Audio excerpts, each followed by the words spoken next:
University మంచి భవిష్యత్తు కోసం తెలుగు విద్యార్థులు ఇష్టపడే యూనివర్సిటీ. కాల్ 9059052378 9059052379.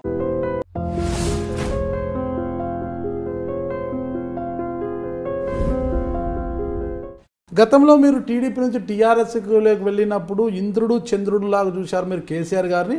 ఇప్పుడు ఎందుకు మీరు కేసీఆర్ గారిని అంత భయంకరంగా చిత్రీకరిస్తున్నారు? 1 minute.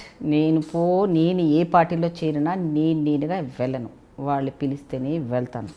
కేసీఆర్ గారు డైరెక్ట్గా ఢిల్లీ నుంచి నాకు ఫోన్ చేసి అమ్మా ఈ ఉద్యమంలో నువ్వు రావాలి అని ఆయన స్వయంగా పిలిస్తే వెళ్ళి జాయిన్ అయ్యాను. అప్పుడప్పుడే ఆ ఉద్యమం స్టార్ట్ అయింది కాబట్టి ఆ ఉద్యమంలో నిజంగా కూడా అన్నా నేను తెలంగాణ ఆడబిడ్డని, ఉప్పు కారం తింటాం, రోషం ఎక్కువ ఉంటుంది మనకి. ఈ ఉద్యమంలో నా చిన్నప్పటి నుంచి చూస్తున్నా నేను ఉప్పు కారం తింటారు కానీ రోషం పాత్రకు వచ్చేసరికి రాయలసీమ రోషం అనేది సినిమాలే తీస్తుంటారు కదా, తెలంగాణలో అంతకన్నా ఖతర్నాకులే ఎక్కువ తింటాము. కోపం రోషం బాగా ఎక్కువ ఉంటుంది. ఒక్క మాట అన్నామంటే కడప కూడా దొక్కము. ఆ లెవెల్లో ఉండేది ఏదైనా ఉందంటే తెలంగాణ ఆడబిడ్డలకు పర్టికులర్గా ఉంటుంది.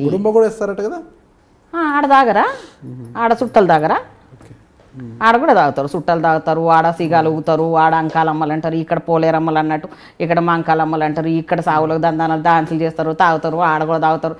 తాగుడు అనేదానికి క్రైటీరియా తీసుకోకుండా ఉంటే ఆడ మా అయ్య తాగలే, మా తాత వెనకటి ఎప్పుడో తాగినారు, మా అయ్యలు తాగలే, మేము తాగలే, మాకు అసలు తెలియదు. అయ్యలు నాన్నలు ఎవ్వరు కూడా రాజకీయాల్లో లేరు, మీరు రాజకీయాలకు వచ్చారు కదా, అయితే తాగాల మీరు అంటున్నారు కదా మా అయ్య తాగలే మా అమ్మ. అవును సార్, రాజకీయం వేరు తాగుడు వేరు. అంటే రాజకీయంలో ఉన్న వాళ్ళు తాగాలని ఏమన్నా రూల్ ఉందా? పర్టికులర్ గా మహిళలు తాగాలని రూల్ ఉందా? దాని వరకు మా ఇంట్లోకి రావాలంటే ఎవడు భయపడతారు, మందు తాగినోడు ఉండాలంటే.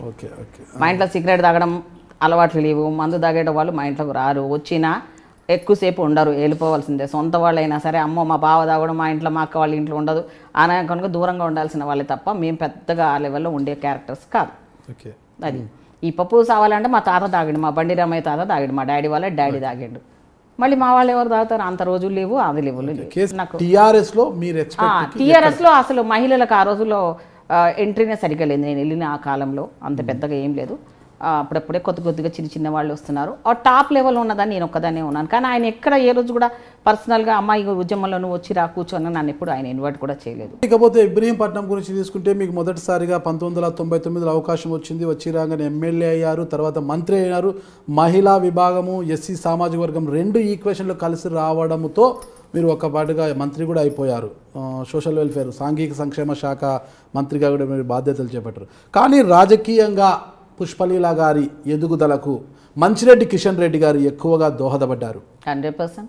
ఓకే, అలాంటి మంచిరెడ్డి కిషన్ రెడ్డి గారు తర్వాత పుష్పలీల గారికి ఎందుకు గ్యాప్ వచ్చింది? ఎప్పుడు పొద్దున్న లేవగా నేను బాంచను అని అనాలి, అన్న పొద్దున్న నేను ఏం చేయాలి అని అడగాలి, నీ ఎంబడి రావాలా అని అడగాలి. అడగగలనా? నేను వ్యక్తిత్వంగా అంటే ఇండివిజువల్గా ఒక లీడర్గా ఉండి ఎదిగిన క్యారెక్టర్ నాది. ఒక ఉద్యమం నుంచి వచ్చిన లేడీ నేను. అలా వాళ్ళ ఎక్స్పెక్టేషన్ ఎంఆర్పీఎస్ ఉద్యమం నుంచి వచ్చిందని, అరెస్ట్ అయ్యిందని, ఎంఆర్పీఎస్ బిల్లును తర్వాత నేను ఏబీసీ వర్గీకరణ మంత్రి అయిన తర్వాత బిల్ పాస్ చేసిందని, నా చేతుల మీద 2 సంవత్సరాలు ఆ ఫ్రూట్స్ మాదిలో అనుభవించారు ఆ రోజుల్లో. తర్వాత మళ్ళీ మా సోదరులు సుప్రీంకోర్టులో వేయడం, ఆ రకంగా వచ్చిందని నేను వచ్చిందని వీళ్ళ ఎక్స్పెక్టేషన్ అంటే ఎప్పుడు ఎమ్మెల్యే టికెట్ లోకల్ వాళ్ళకి ఇచ్చుకోలేదు. దేవేంద్ర గౌడ్ గారు ప్లస్ ఇక్కడ ఉన్నప్పటికి కూడా కిషన్ రెడ్డి గారు అధ్యక్షుడు ఉన్నప్పుడు ఎప్పుడు ఇవ్వలేదు.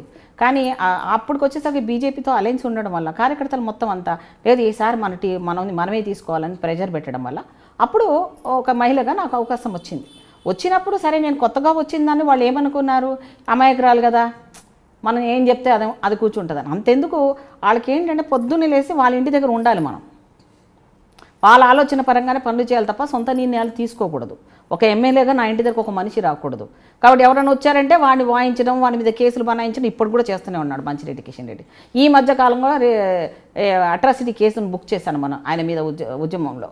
ఎలా అంటే ఏమన్నాడు, పోయి నియోజకవర్గంలో నేను మహిళ కాబట్టి ఒక ఎస్సీని కాబట్టి ఆమె ఏం చేసింది లేనే లేదు నియోజకవర్గానికి, ఆమె చేసింది ఏంది రిజర్వేషన్ మీద సీట్ వచ్చిన ఆమె అని ఈ టైప్లో మాట్లాడడం వల్ల నేను అట్రాసిటీ కేసును ఆయన మీద బుక్ చేయడం అని అరెస్ట్ చేయించాలి. తర్వాత ఆయనను ఓడగొట్టడానికి కంకణం కట్టుకున్నాను. ఇప్పుడు ప్రజెంట్ ఉన్న పరిస్థితుల్లో అదే ఉంది. అయితే వాళ్ళందరూ ఐక్యమయ్యి ఎస్సీలు బీసీలు మైనార్టీలంతా కూడా ఒక ఐక్యమయ్యాం.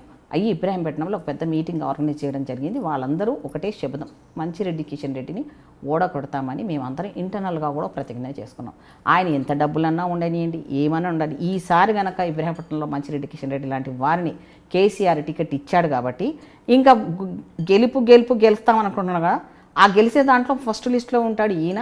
ఇంకా కొంతమంది మంత్రులు, తలసాని శ్రీనివాస్ యాదవ్ ఉద్యమంలో లేని వాడిని మంత్రులు వేసుకొని ఉద్యమం లీడర్లందరినీ తన్నిచ్చినోడు, కొట్టించిన వాళ్ళని వాళ్ళని మంత్రులుగా పెట్టుకొని వాళ్ళు తెలంగాణ పెద్ద త్యాగం చేసిన వాళ్ళగా వాళ్ళని పెట్టుకున్నాడు. వీళ్ళు కొంతవరకు నాశనం చేస్తారు. కాబట్టి ఈయన ఇప్పుడు టికెట్లు ఇచ్చారు కదండి, అన్నీ గెలుస్తానని అంటున్నాడు కదండి.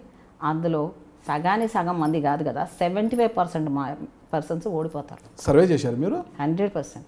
ఏ నియోజకవర్గం వెళ్ళినా నేనేం నా సర్వేతో పాటు మీ టీవీలో ఉన్న రిపోర్ట్స్, అందులో ఉన్న వితండ పార్టీలోనే ఉన్న వాళ్ళు టికెట్ రాని వాళ్ళు, ప్రజెంట్ ఉన్న ఎమ్మెల్యేలు, ప్లస్ కొత్తగా లీడర్షిప్లో ఈయన నమ్ముకొని కొన్ని లక్షలు జీవితాలు ఫ్యామిలీ సాక్రిఫైస్ చేసుకున్న వాళ్ళు, ఉన్న రూపాయి కూడా సంపాదించకుండా ఆ తెలంగాణ ఉద్యమం నుంచి ఇప్పటి నుంచి పనిచేసిన వాళ్ళు, టికెట్ ఆశిస్తున్న వాళ్ళు, అమరవీరుల కుటుంబాలు, ఎవరైతే తెలంగాణ కోసం చనిపోయిన బిడ్డలు, వాళ్ళ ఫ్యామిలీకి సంబంధించిన వాళ్ళు, ఇంతమందిని కాదని అలాగే ఉద్యమాల్లో పనిచేసిన గద్దర్ లాంటి వాళ్ళని, విమలక్క లాంటి వాళ్ళని ఎన్ని హింసలు పెడుతున్నాడు. ఇలాంటి వాళ్ళంతా కూడా ఐక్యమైపోయారు. కాబట్టి కేసీఆర్ ఒక్కటి తెచ్చిన తెలంగాణ అని చెప్పుకోవడం మోసపూరితమైన మాట. గద్దర్ గారిని విమలక్క గారిని హింసలు పెడుతున్నారా? పెట్టలేదా? మరి ఈ మధ్యకాలంలో విమలక్క ఆఫీస్ను మొత్తం కూలదూసేయడం, ఆమెను ఖాళీ చేయించడం, చాలా హింస పెట్టాడండి. అట్లా ఆయన ఎక్కడైనా కూడా ఉద్యమకారులను ఒక పక్కన, కోదండరామే లైవ్ ఎగ్జాంపుల్ కదండి. కోదండరామ్ గారు లేకపోతే ఉద్యమమే లేదన్నవాడిని వాడుకొని తర్వాత ఎలా వాడేసింది ఆయన తీసి ఎక్కడ పడేశాడు చూశారు కదా. ఇదే లైవ్లీ ఎగ్జాంపుల్ ఆయన